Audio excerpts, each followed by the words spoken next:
Welcome to self-discoverywisdom.com, formerly known as Self-Discovery Media. On these podcasts, you're going to hear people who speak from the heart. They've taken the journey in life. Many things have happened to them, but they've changed it to happening for them. And in their strength, their courage, they've discovered their abilities and their wisdom, and they are now sharing it here with you. Do enjoy each show. We bring it to you with love and knowing that it's going to help you on your journey of life. Good morning, good afternoon, and good evening, everybody. Welcome back to another edition of Mental Health Awareness right here on selfdiscoverywisdom.com. I'm your host, Sarah Troy, and my guest is Kate King today. We're going to be talking about not just mental health, but, trauma, psychological trauma, emotional pain, how we can get through it. She says, True North, how to center and ground yourself amidst chaos. That's a good one. The segment is about what we can do to align to our value systems with our daily lives. The big idea is psychological trauma, mental illness, physical and emotional pain, and disembodying our value systems are at the all-time high. Completely agree. We have become guided by who we think we are supposed to be rather than who we actually are. Yet the North Star, for whose fixed position is in a night sky, provides a compass for which to navigate. We humans possess an inner North Star that steers us away from our ancestral selves. It's from that fixed home within ourselves that we allow our radiance to emulate.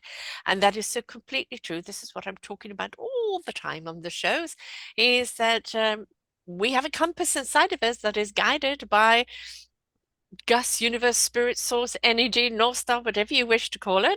And then when we open it up and we receive it, it is our compass that ignites our heart into truth, our spirit into action, and our mind into clarity.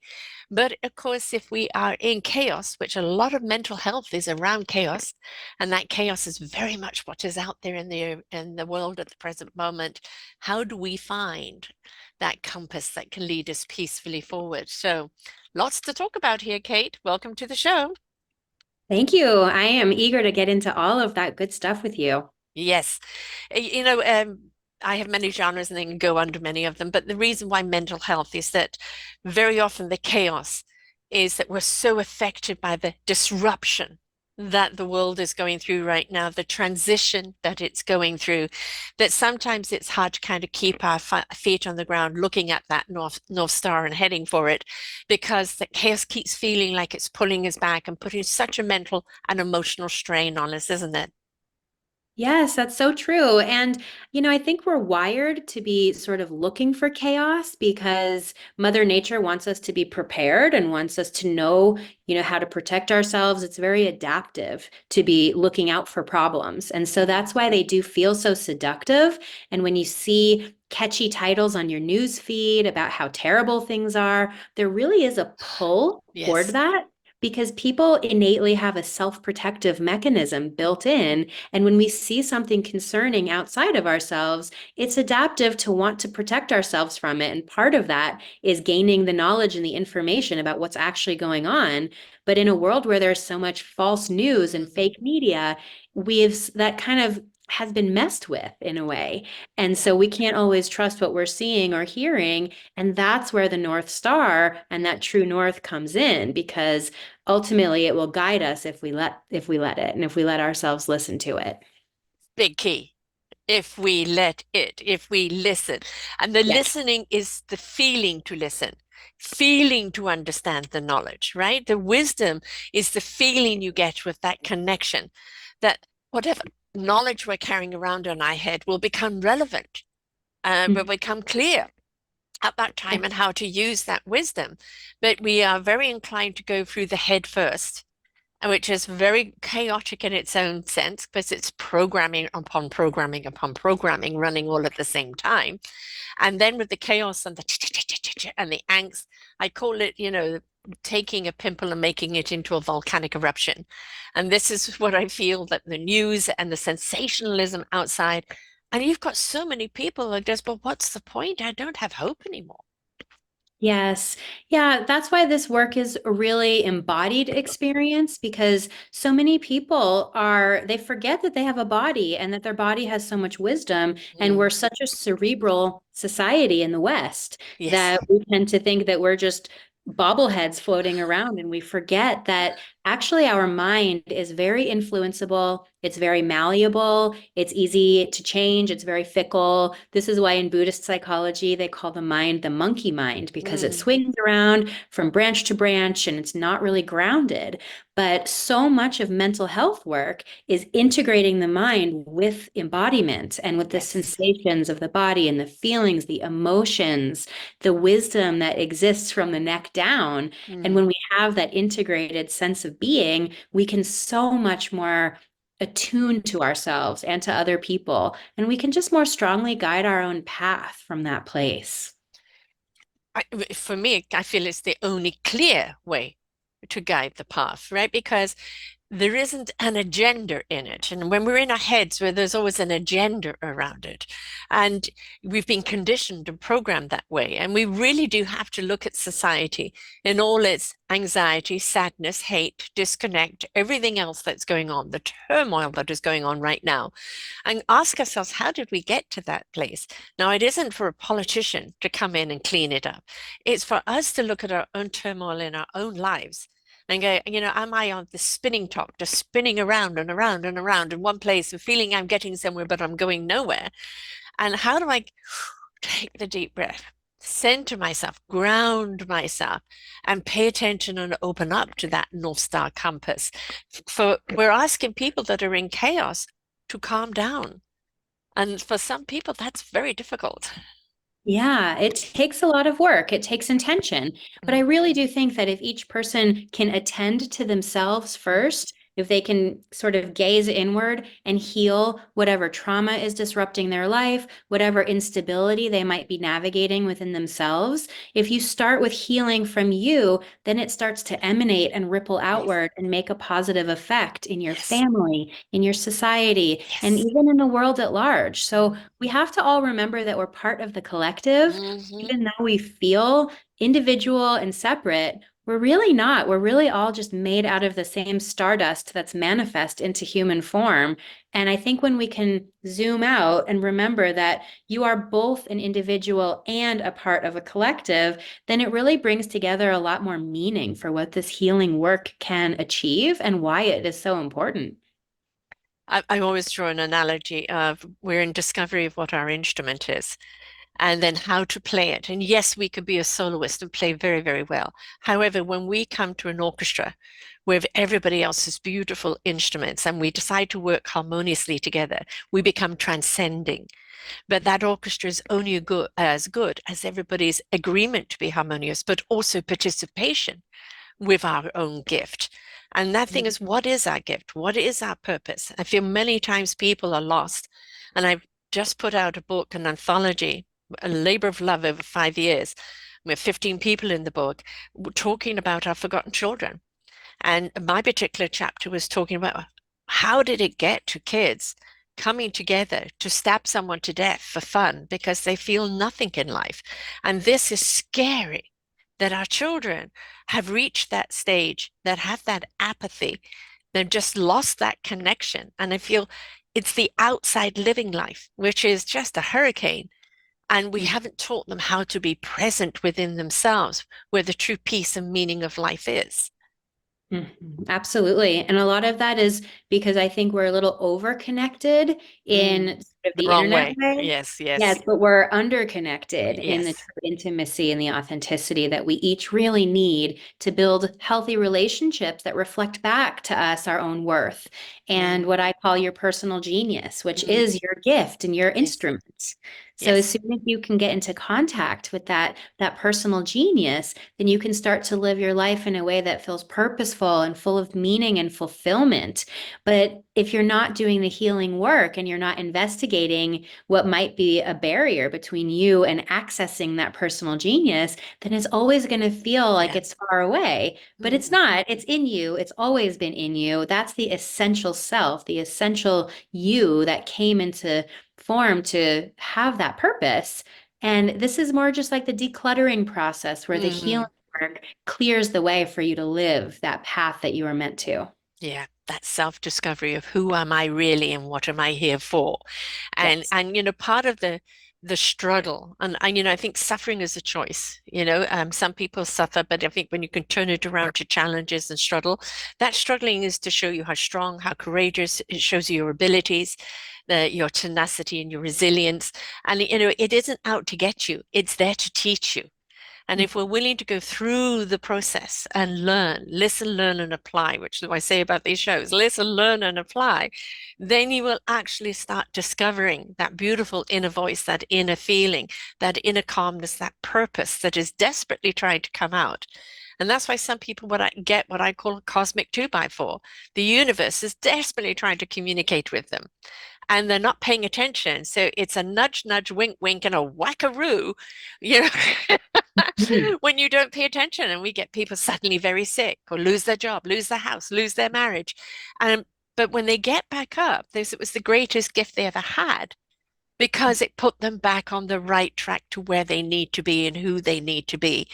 But we really would prefer it that people could realize this along the journey and not wait for the cosmic two by four.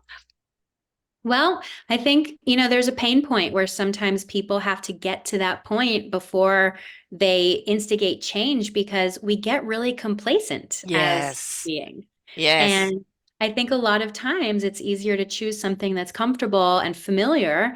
And, I always hold in my mind what Brene Brown says to choose courage over comfort. Mm-hmm. And really, that's the harder choice, Yes. And what you're speaking about is shifting the mindset around how you think about suffering, because in traditions like Buddhism, suffering is part of life, and it might Mm, even be the reason that we are here to navigate and overcome our attachment to mm, not having suffering because we're mm, human beings and we're organic material. And so there's mm. going to be issues that arise in us, but the mindset is our choice and how Yes. you see yourself in that suffering. You do have a lot of power around. And so Mm, I really think it's important for people to reclaim that power. And when they feel like they're getting hit after wave of suffering, to really see it as opportunity, as growth, as potential, or as that cosmic two by four that maybe they've really needed as a wake up call. yeah. I just interviewed a wonderful lady about cancer. Cancer sucks. She's had it 3 times, but she decided to become a CEO over her own health and body and treated all of the doctors and everything as people that were part of the company working for her. Right. And so she needed details, she needed clarity, she needed this and that so she could make the right decisions. But she stepped in and became the boss. And I think Love that's that. a great attitude to have when you're facing something. I mean, everything is life threatening, right? To stop breathing, it's life threatening. So if we look at things as life enlightening, which she has chose to do, and when we do choose that, what am I here to learn from this? What am I learning about myself? What am I learning about my abilities? What am I learning about life and everything around me? And look at it as a lesson. I think the true enrichment and the abundance that we get from that is not something we can get any other way other than going through struggle. I agree. I think it's placed in our path for a very good reason. I think we need it. That's Mm, how we get boosted to new levels of growth. yes. And Yeah. growth is what it's all about. As human beings, we're not just here to kind of rinse and recycle. We're here to evolve. And right now, what is happening is the consciousness is begging us to rise. It's raise up your frequency, your vibration, raise it up to kindness, compassion, caring, and love and consideration. And the more we step into that higher vibration, we can't knowingly go and hurt anyone else or ourselves because it does hurt ourselves to do so. So that consciousness becomes something where it opens us up to see things on such a high level that we really begin to get the clarity that we've been seeking. Yes. Yeah. And it reminds me of the the 8 C's of true self from an Mm, IFS perspective.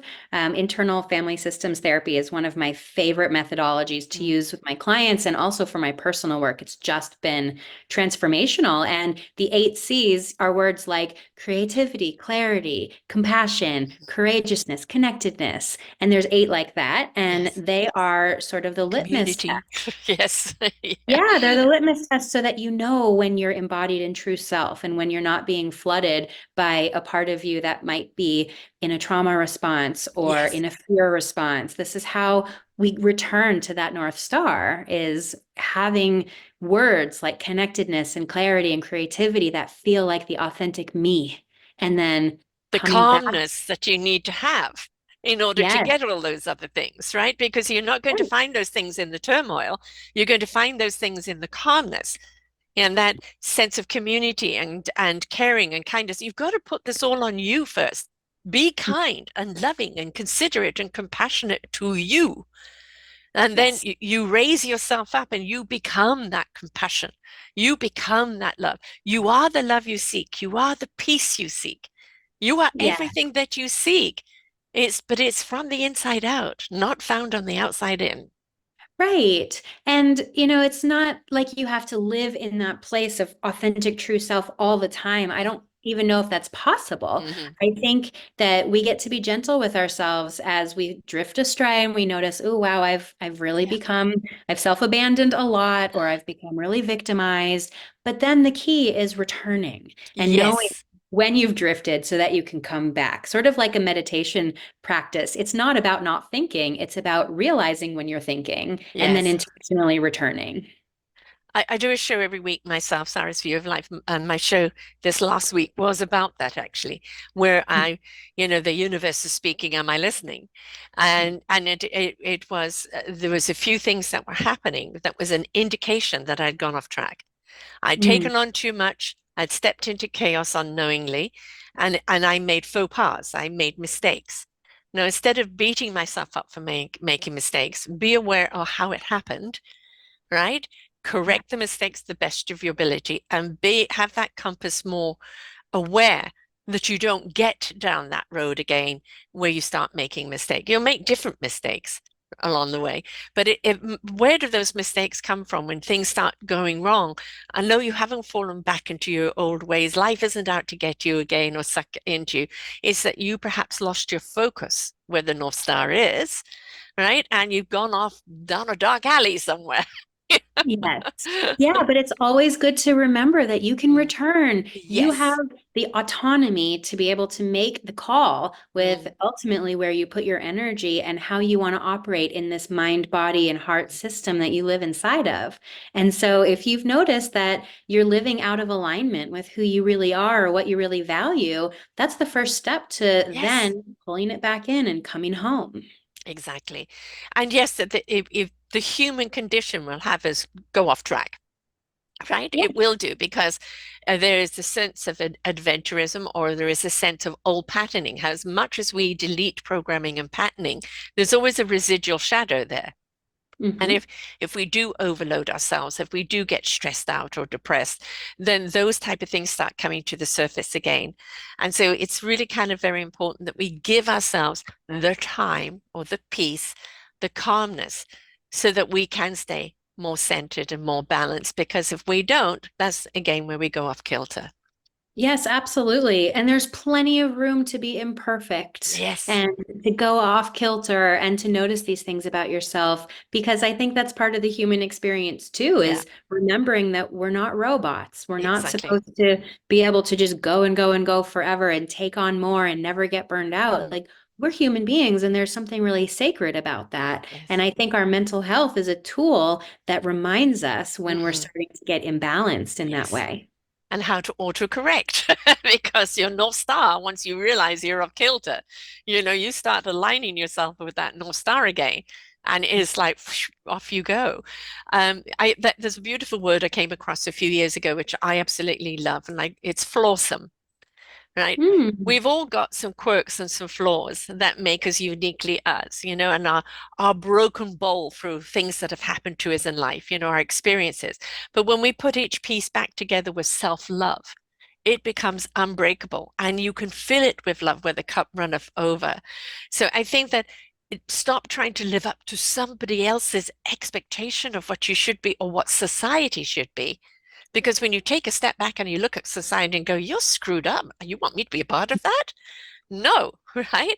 And so it's that comparison which I think is very deadly, a competition against each other, instead of the embracement of who you are and letting your own essence rise up and run off over, right? Where you really now not only beneficial to yourself, but to everybody in your vicinity.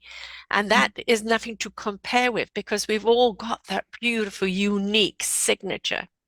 Mm, yeah, and I think that we have culturally, we have a core wound of scarcity Mm, where I think people feel that there's not enough love to go around, or there's not enough success, there's not enough value to go around. So you have to fight other people for those things instead of having an abundance mindset where yes. there's plenty Yeah. and your individual flavor is essential to contribute to the whole. And so I think we have individual wounds that we need to heal, and then there are Hmm. collective wounds that also need to Yes. be healed. Yes. And the way that we heal collective wounds is by first seeking within ourselves how that wound exists inside of us too. Yeah. And starting with scarcity, for an example, notice how do I relate to scarcity? What do I feel like I have to earn, or there's not enough for me unless I perform for it, unless I take it from other people? And then focusing on that in my reflective work, in my therapy, in my journaling.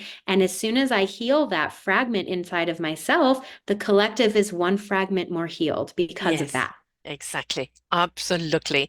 It becomes part of the orchestra, right? You know, that's the thing. We want this huge, big orchestra, an enormous choir and instrumentalists out there. And we know it when you walk into a room, when somebody just has that bad vibe, you feel it straight away, right? And it can shake you if you allow it to. You walk into a room where you feel someone's light, you feel someone's energy, you're drawn to it. Now, when you're drawn to it, it's because you are inspired. So inspiration begets invitation. You're inspired to meet that person with this energy. Who are you? What are you? I'm soaking you up, right? So imagine if we could do that for each other, all on different frequencies. We become that choir, that chorus that we're seeking. And it just, I call the love generator is our heart. When our heart chooses to love, and it keeps on loving and loving, it keeps on generating. The more you give love, the more it will generate love. And it just Mhm. automatically keeps going because you're in that state of love.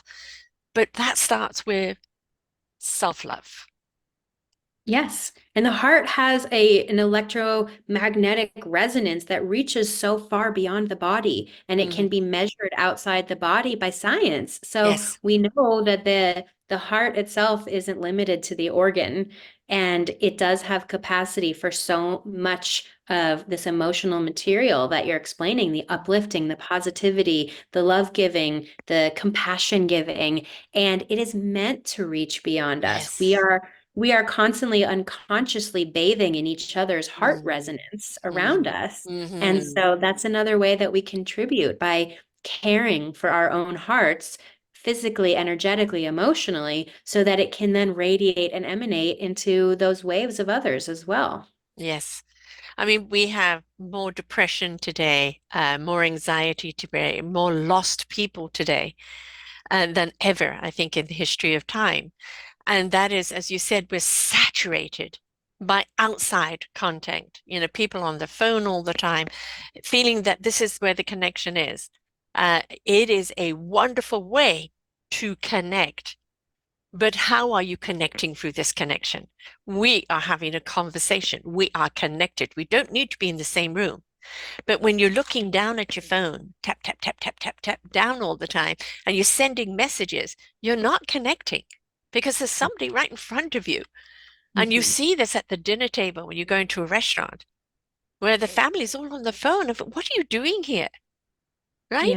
Yeah. And it's so Yeah. sad to see that. Why are you not talking with each other? Right? If, Right. one person's got something to share and you talk about it, fine. But it we've lost our way and how to seek our North Star, how to seek our personal truth. And where everybody's trying to find it in the next best thing. Hmm.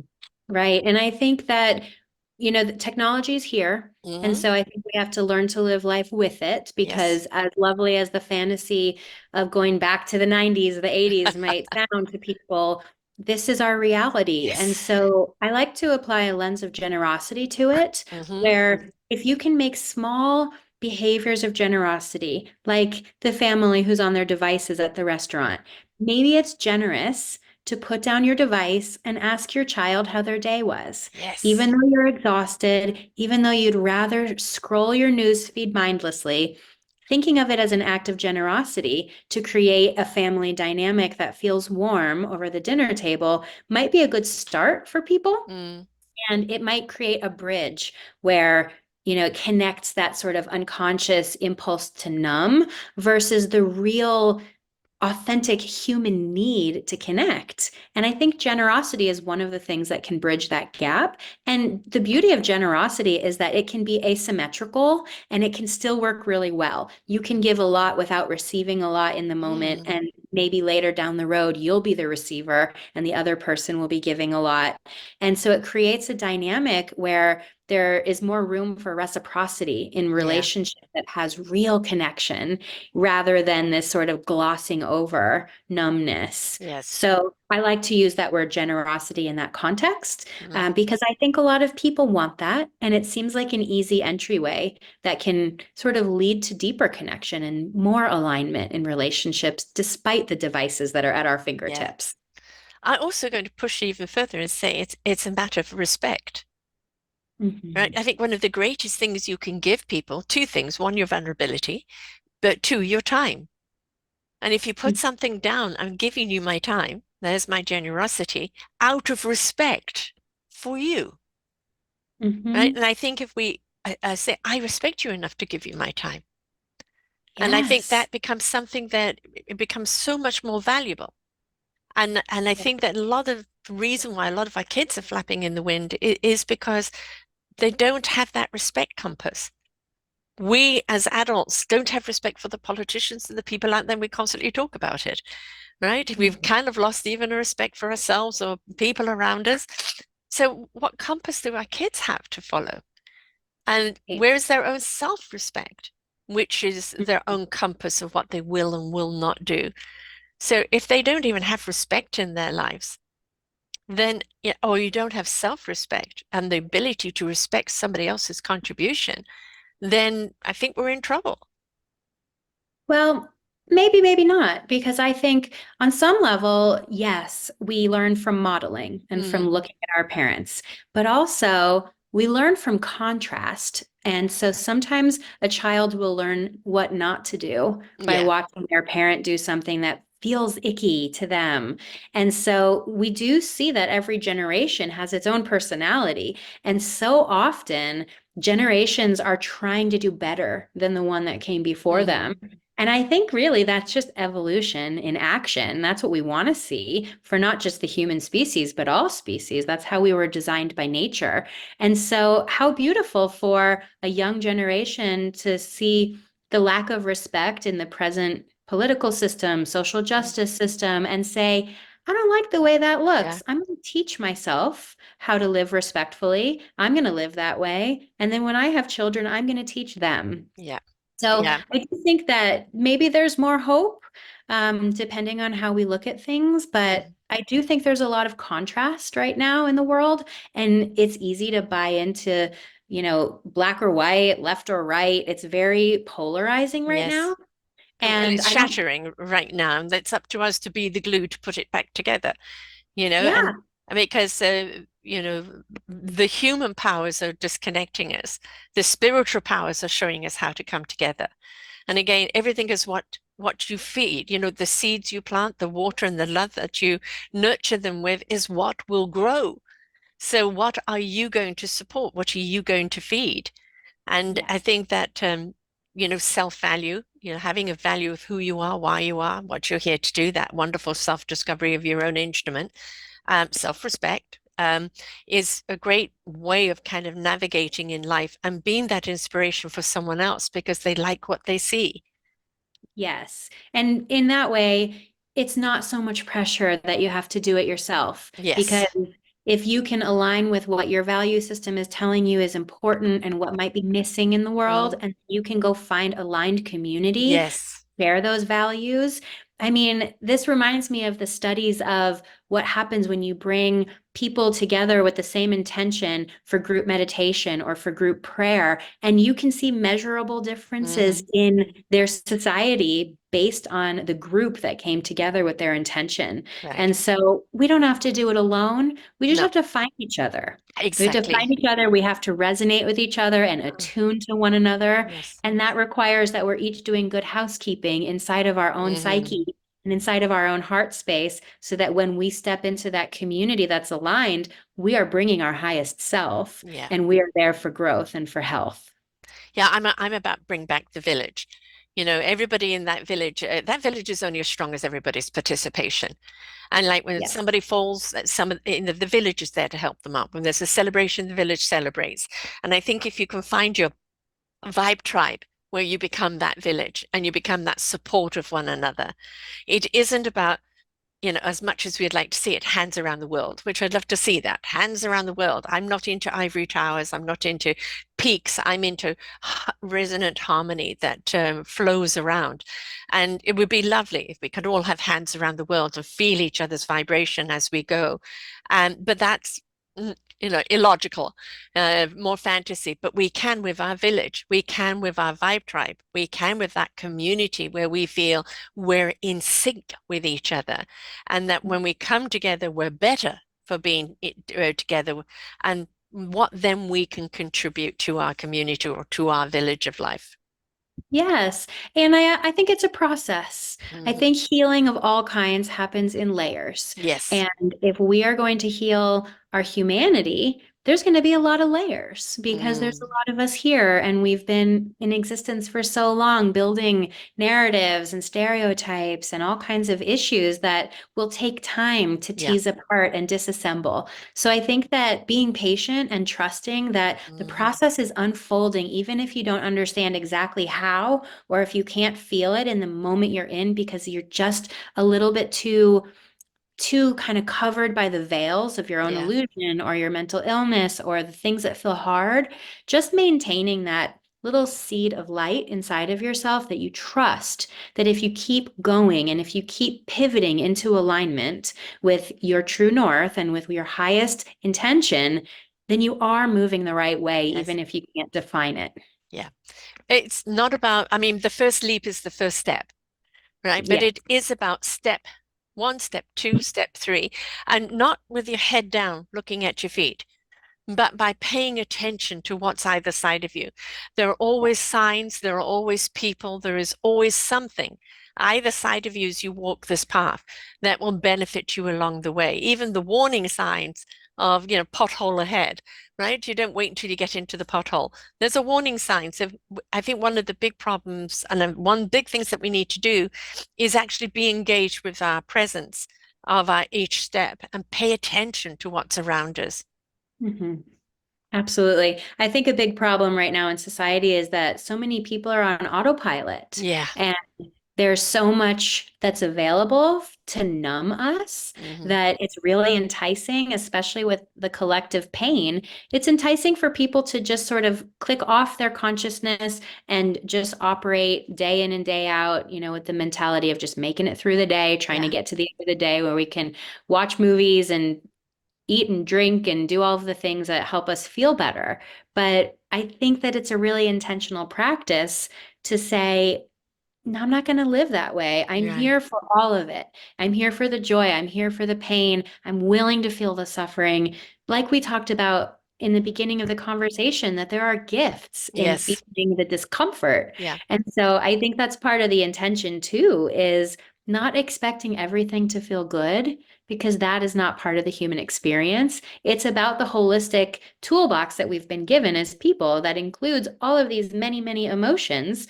And really getting to use all of them by being here for all of Mm. them and welcoming them as though they belong, because I think they do. Yeah, absolutely.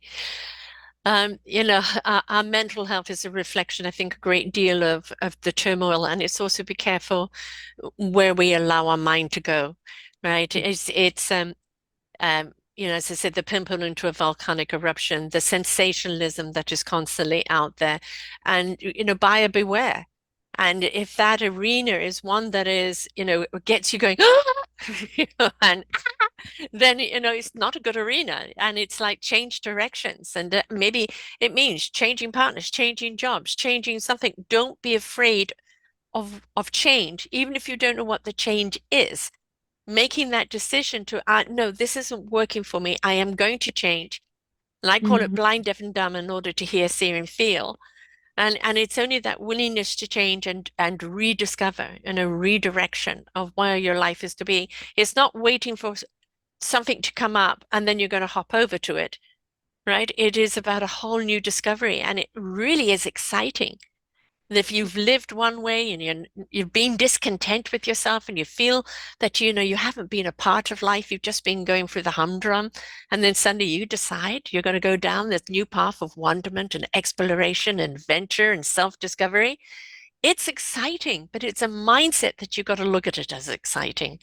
Certainly. And I think overall, people don't tend to like change. Hmm. Change is terrifying because I think people tend to be most comfortable when things are predictable and when they're in control and when they're in the known. And so if a change is necessary to align you Yeah. with your highest potential and your happiest, most joyful self and that purpose that's your North Star, I think it's really important to find some help along the way so that you don't feel so alone. And sometimes the help just looks like a best friend at a coffee shop who you're talking Yes. to. And sometimes it looks like listening to podcasts like this, or reading an inspirational book, or Called journaling the about. Radiant Life Project, right? So, Yes, absolutely.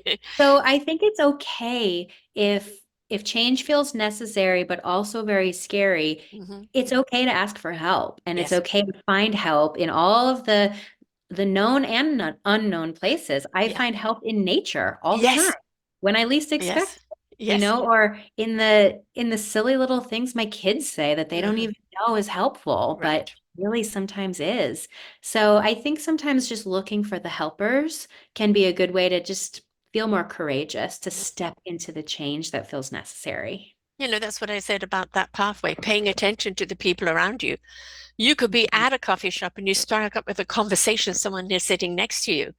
And the next thing you know, they've said something that has been ding dong, right? And wow, and they were put there to give you that information to take you on your next journey. But if we're so busy down on the phones and we're not paying attention to the people around us, how are we gathering that information? Be Right. engaging and be engaged. Yes, I think there are little signs and offerings all the time, Yes. everywhere. But if you're not looking for them, you might not see them. Or maybe you'll see far fewer than you'd like. Yeah. And if you're looking for them, I think they're everywhere, and you get to choose which ones you pick Mm. up and take with you, and which doors lead to other doors that then open into entirely new worlds. But yes, you have to be looking for them, and you have to be willing to walk through those doors when they open. And That's where sometimes courage a comes window, right? Just in. because there isn't another door in the room and you think, well, how do I get out? There's a window there, you know? Yeah. So don't Yeah. So, don't limit your thinking and don't let fear come in. Fear this common sense fear. Don't go do something that's going to jeopardize your life or your health or we know the dangers. Don't walk in front of the bus. Don't put your hand in fire, right? Those are logical. But when we become fearful about what we don't know or the change, we become stagnant. So let's change the word and go wondrous, exploration, adventure, self-discovery, and change the verbiage about what that change is. And you will actually start seeing that it will change your perspective of what it is. absolutely. Words have so much power to Mhm. change the way we perceive things. But I will say, too, for someone who feels like they're really paralyzed in fear and Mhm. fear has become a dominant experience, I think that's an invitation to get to know fear better and to Yes, start to get yes. curious about how is fear showing up to Mhm. remind me of something that I recognize that didn't work so well last time, Mhm. or maybe fear is showing up as a warning sign because my nervous system senses something that my eyes can't see yet, Mhm.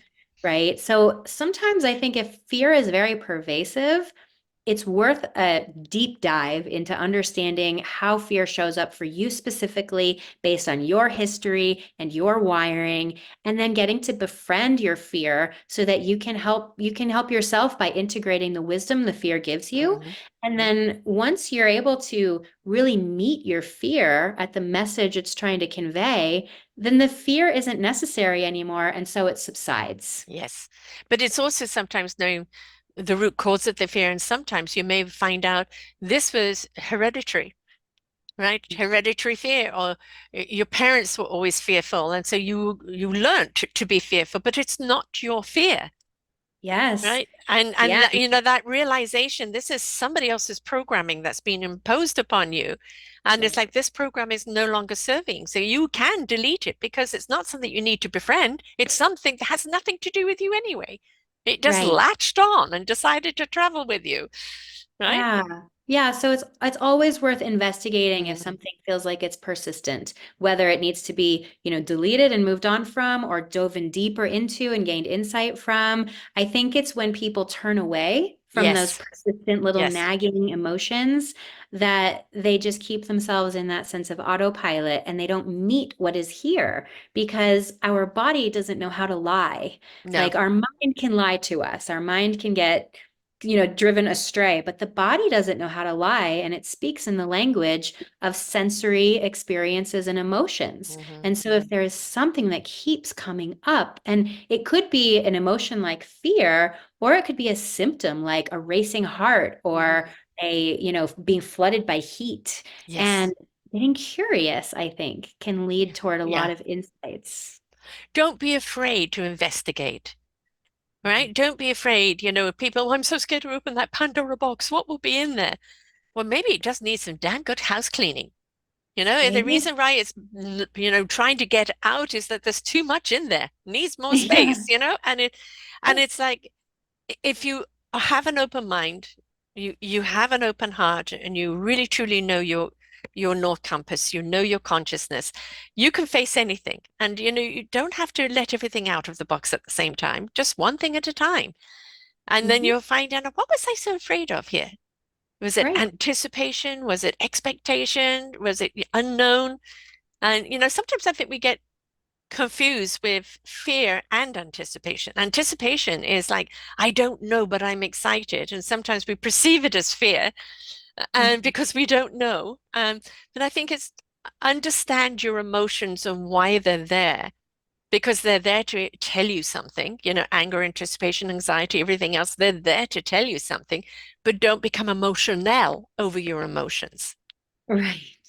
And if it feels like Pandora's box is imminent for you, therapy is great for that. You can Yes. open Pandora's box in a safe container with a Mm, licensed clinician who knows how to handle that and teach you how to handle that. yes. So don't allow the fear of something to keep you from looking at it. Just build a team around yourself to help Mhm. support you to do the work that you need to do to clear it and move it Yeah. through your system so that you can unburden yourself from Mm. all the ways it's keeping you small and holding you back. We are meant to evolve. We are meant to step into that wonderment of that higher elevation. We are so much more than we've allowed ourselves to be. And when we step up in that discovery, we find that the skills and the abilities that we have are extraordinary. But because we've always held ourselves back because of societal dictation or low expectation, we didn't discover it. And when you're willing to take that journey, and it's, yes, nobody's saying you need to get to a finish line. There isn't a finish line, right? It is a constant for the rest of your life, a beautiful sense of discovery of what does the day hold? What am I going to learn about myself today? What is life going to teach me today? And again, changing that mindset of wonderment. And it's like that box needs to be emptied out, and I'll only keep what is going to serve me, or that is a nice memory. But anything that isn't serving me, I have to let it go because it's otherwise going to be an anchor. And and sometimes that means, things aren't in the box, they're family members or relationships or jobs. And how do you let them go? They're my family. Well, you have to for your own sanity. And when you have risen up to that higher level, They may be inspired by your journey and wish to take one of their own, but you Hmm. can't hold yourself back just because it's family, uh, and stop yourself from moving forward because then you're doing yourself a disservice and them as well. Absolutely. Absolutely. I think there's a lot of wisdom in that. So tell us about the book, The Radiant Life Project, Awakening Your Purpose, Heal Your Past, and Transform Your Future. I like all of that. So what will people expect in the book? The book is a deep dive masterclass into self-healing, and that kind of covers the realms of trauma recovery, building aligned relationships, having a more authentic and integrity-filled sense of self that moves you closer to that North Star and that purpose. And I wrote this book because in my almost 17 years now as a licensed therapist, I realized that it's difficult to not be able to reach the collective as a large kind Hmm. of audience. And so I'm doing a lot of work one-on-one with people, but I wanted to get these teachings out, Yes. especially after going through this pandemic and Hmm. seeing the impacts of the pandemic on our mental health. So essentially, this book is everything I know from my clinical experience and from my personal experience of really doing this work myself, doing my own trauma healing, doing my own relational stuff, and understanding that it works because I've lived it. And Yes. I consolidated it into 11 chapters that are accessible and applicable for people who are doing this work either on their own or far away from me where they can't come into therapy sessions. Maybe they're doing this work with their group of friends or within Hmm. their family. And it's just an invitation into this really transformative healing that I think the world needs right now. I completely agree. And you know, a lot of people, they've got to that decision. Okay, I know change is needed. I know I've got to change. Then the big word that comes out after that, how? Hmm. Who? What? And I Yeah. think, having a book that it shares you some how steps, right? Hmm. And what the next step should be. Then I think that empowerment of because in any time, I mean, in doing these shows, when I first started out, I was with another network, and this is almost 12 years ago, and they were live. And the first show, I pressed all the wrong buttons, and it was 13 months of all sorts of things that went wrong because it was live. But I didn't know I could do it. I didn't know I could troubleshoot. I didn't know I could do the technology. And I didn't know I'd be at this 12 years later, loving what I do. And that's the thing, that don't leap ahead. Oh, I want to be here then, and I want to be doing this by this time, and I want to be doing that. No, concentrate on the now. The gift of the present is in the now. And let Hmm. the now, allow the now to show you the path. Because if you dictate it, you're probably going to go down some old patterns that you don't need to go down and find yourself Right. right back where you were. But if you Yeah. allow that journey to unfold by being engaged, by reading, by listening, by learning, then you actually begin to see things so differently and Mm. discover things so much more deeper and more profound that no dictation could have given you other than the allowing of Yeah. that universe showing you the way. Yes, yeah. And I think that even though we are at an all-time high for mental illness and Yes. depression and anxiety, I think we're also at an all-time high for awakening and Yes. people who are wanting to grow and inspired to do things Yes. differently. We've got cycle breakers that are breaking ancestral trauma and Hmm. changing things for the generations ahead for the better. We've Mm. got people who are rebelling against toxic workplaces. Yes. We have a lot of up leveling going on. Mm. And so, my idea with the Radiant Life Project is to offer it as a tool for those people to bring along onto their courageous journey to do better and to Mm. heal in ways that are really remarkable, but so attainable for Yes. all of us.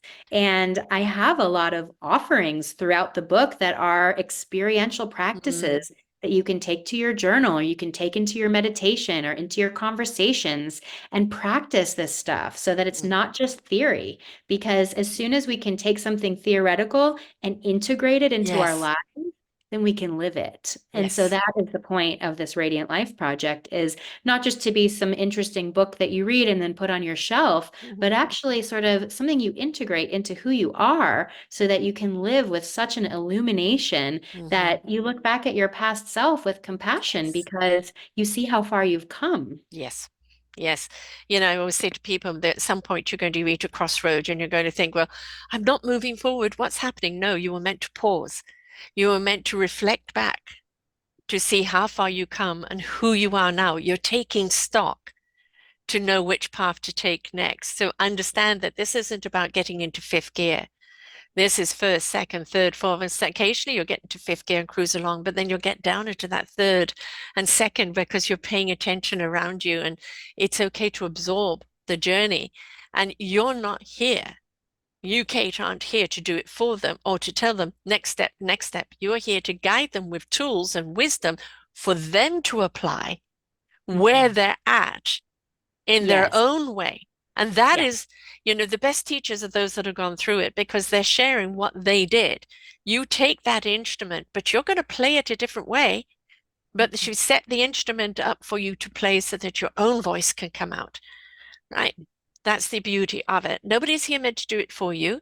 And, we've seen a great deal in the past psychotherapy being one of keeping you in the trauma because let's face it, it keeps them in the pocket, right? So now it's about giving people the tools that they can use daily in their lives, on their life's journey, that becomes a part of their life's journey that will help them go where they need to go independently.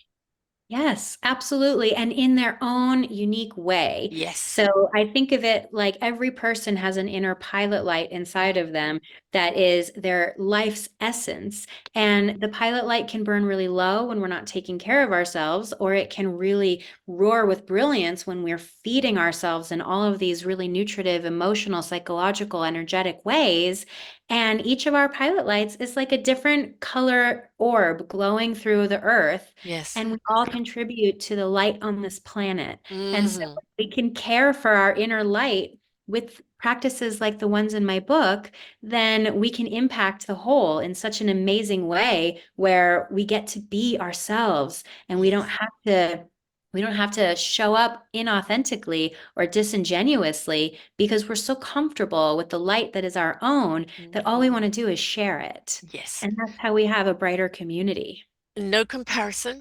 You are unique. As Popeye says, I am what I am, right?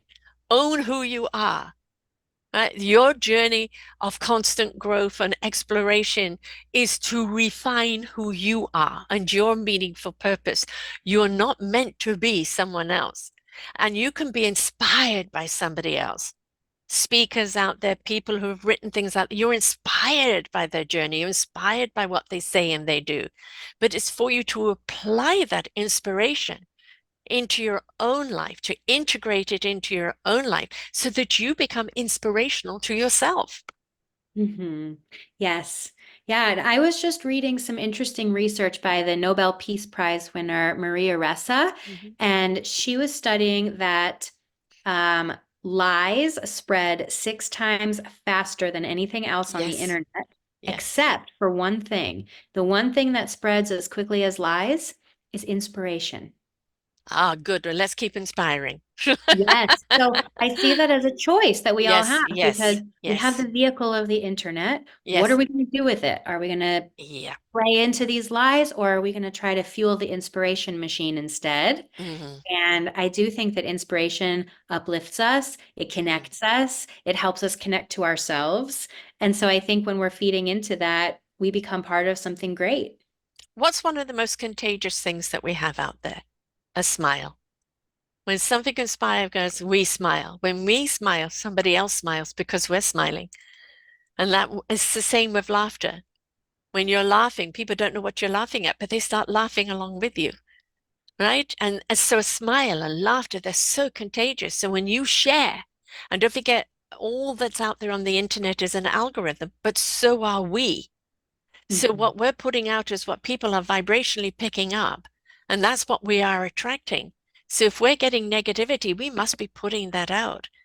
We need to reflect and look at how we're verbiaging the energy we're putting behind something, our point of view, and change it consciously and go and do something inspirational. And now you'll have people that see that inspiration, comment and like, and it just opens up and opens up and opens up our hearts even more.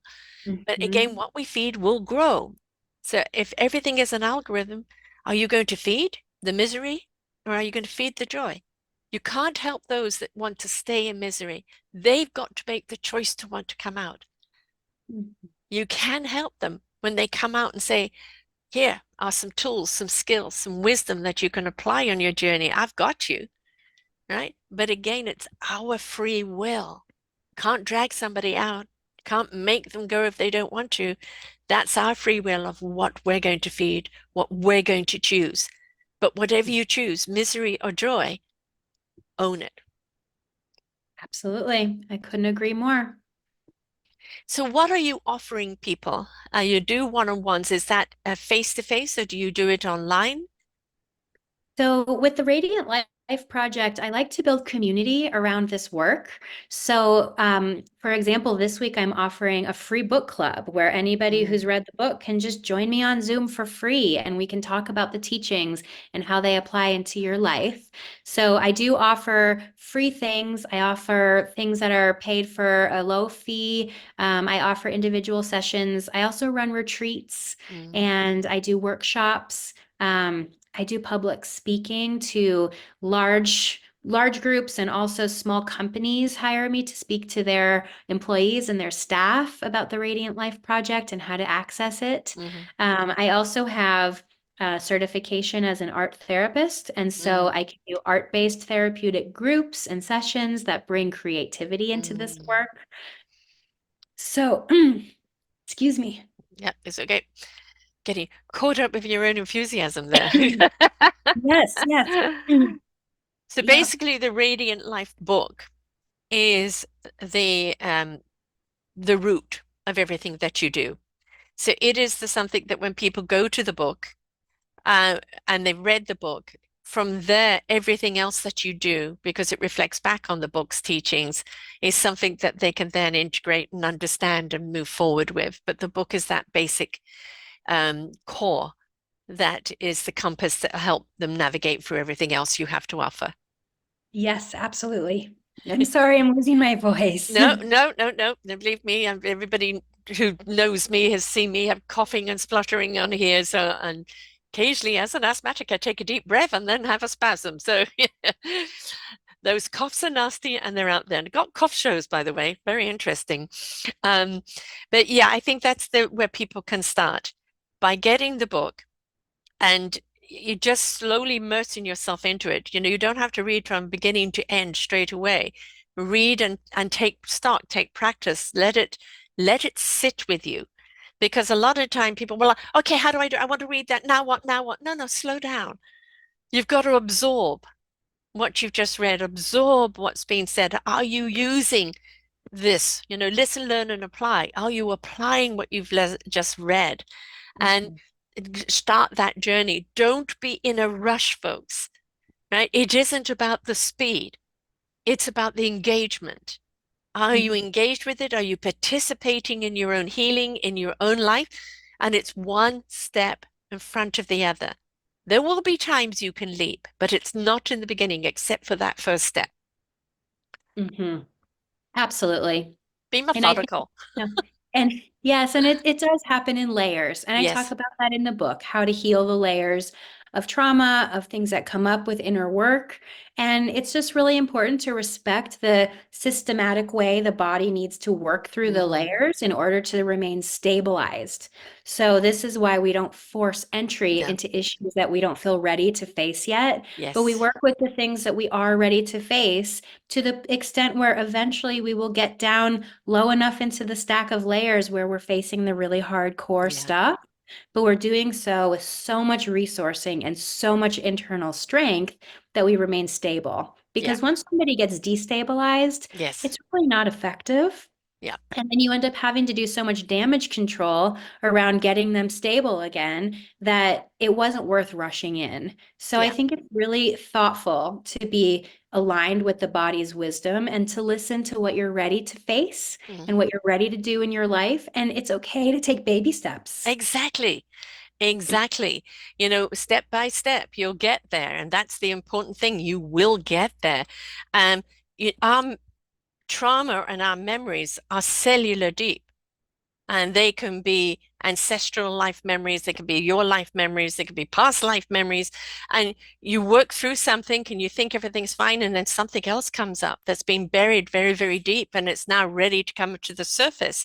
But again, step by step, deal with what is in front of you, right? Make sure that you've thoroughly got control over that, that you can let it go or you can make friends with it. And then next. But don't keep going, well, I want to get down to the core. Yes, we want you to get down to the core. We want you to get down to those bottom layers. But those bottom layers have been protected by all the other layers. You've got to go through and clear everything. And then Yeah. that bottom core layer, well, that's been suffocated there for so long, will actually want to come up and be released, right? Yes, absolutely. And I think we have to be respectful of our adaptive mechanisms for protection because they're probably there for very good reasons. Yeah. So, to use your word of respect and Mhm. self-respect, I Yes. think that really implies the healing process needs to go at a pace that is respectful to all layers of the system. Honor yourself, right? Honor Yes. yourself. You are with you from birth to death. There is Mhm. no escaping you. You can numb yourself as much as you like. You can go down the drug or addiction way. You will always have to catch up and face yourself. So the sooner that you're willing to face yourself without blame, without shame, but purely with love and healing in mind, you will start then taking those layers and one by one releasing them. And then you will discover there is absolutely a beautiful, awesome soul in there that's waiting to come out. You just had to get rid of all those stuff that was in the way, but you cannot numb it. You can't hide from it. Resistance is futile. You do have to come to terms with all those things that are holding you back in order for you to actually try to understand your North Star compass and what you're really here to do, right? Yes. Don't be Yes, afraid of it. Be absolutely. excited about it. Things are going to come up. My God, I had no idea. And it's quite intriguing, some of the things that come up, right? And you can look at it and analyze it and say, thank you for showing up, but you're not needed in my next journey of life. Right. Absolutely. Absolutely. And we don't always know what the future holds. Actually, we never do. So we Yeah. can just orient ourselves to whatever we hope the future will hold for us with the wisdom of the present and Yes. the memories of the past. And we just have to venture forward at our own pace. And I think finding these guides along the way is really important, be it my book or your Yeah. show or any other resource that feels supportive of Yeah. that light inside of you in the direction that it's pointing. You have to participate and be engaged in your own healing. People Yes. are here to help you. Your book, my shows, other people's books and shows, you're going to need them all at different levels. There is no one book that fits all. There is no one thing that says, oh, they will all have different meanings at different levels, different times in your life. And it's be willing to be exploratory, be adventurous, be Mhm. wondrous. Because when you're in that kind of excitement, is I'm open and ready to receive even the Yes. bad things, because I know that when I get through the other side, look what I just did. Beautiful. I love it. How do people get hold of you if they wish to talk to you further about either consultation or any of your workshops or retreats? So how do people get hold of you, love? The hub for my work is theradiantlifeproject.com. And that's where you can find information about all of my offerings And I'm also on most of the main social media. My handle is the Radiant Life Project. I make daily posts. I try to give away a lot of free things and build community with aligned people who are interested in this work. So you can find me on socials. And my book is available everywhere online where you buy your books. So just search the Radiant Life Project, and I hope it benefits you. I hope it aids in moving you towards your purpose and fulfills that need for having a guiding light right beside you doing this work together. Exactly. And of course, on LinkedIn, you're under your name, Kate King Therapy. Oh, Uh, yes. so Yes. LinkedIn, I did not, I rebranded my business during the pandemic away from King Therapy and toward the Radiant Life Project.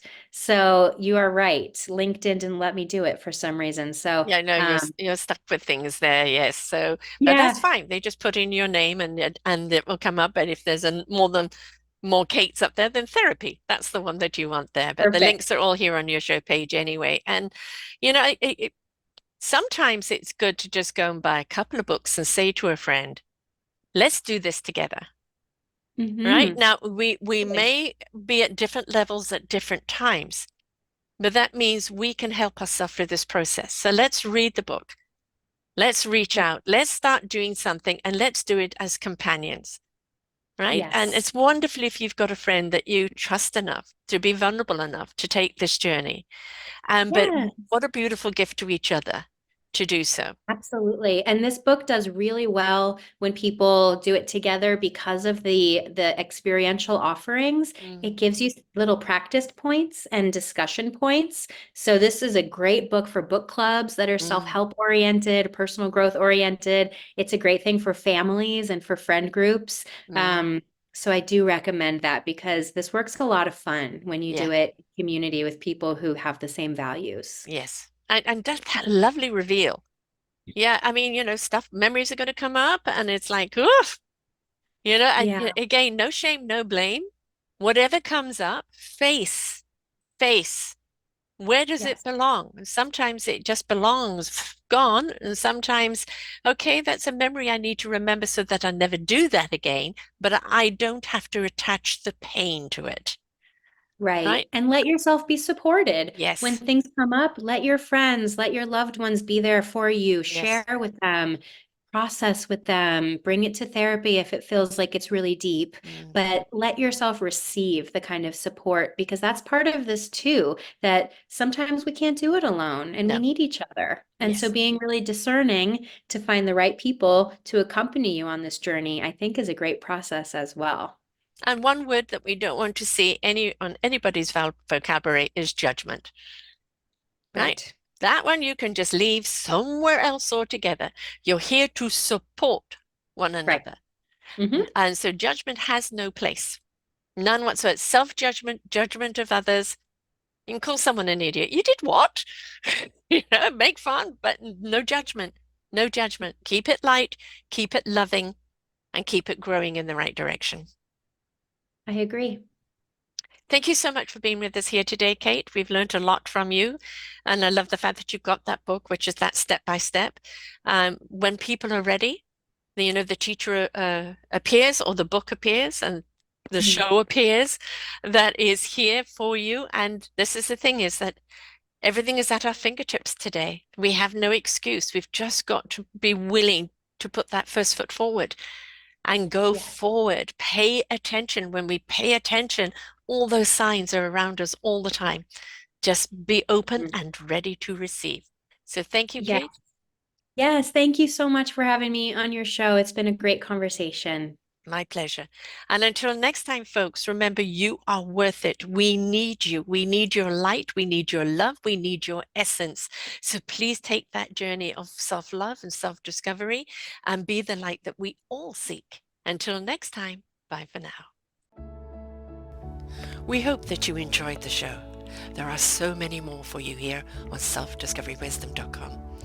Just go to the podcast tab at the top there and you will see all the many genres and all 3,000 shows ready for your listening. We are here to serve you, to help you on your journey of life, and we know that through inspiration, it begets invitation. We are supported by you, the listeners, and those that we interview. Anything that you can spare us in donation would be greatly accepted, and we do hope that you enjoy the next show.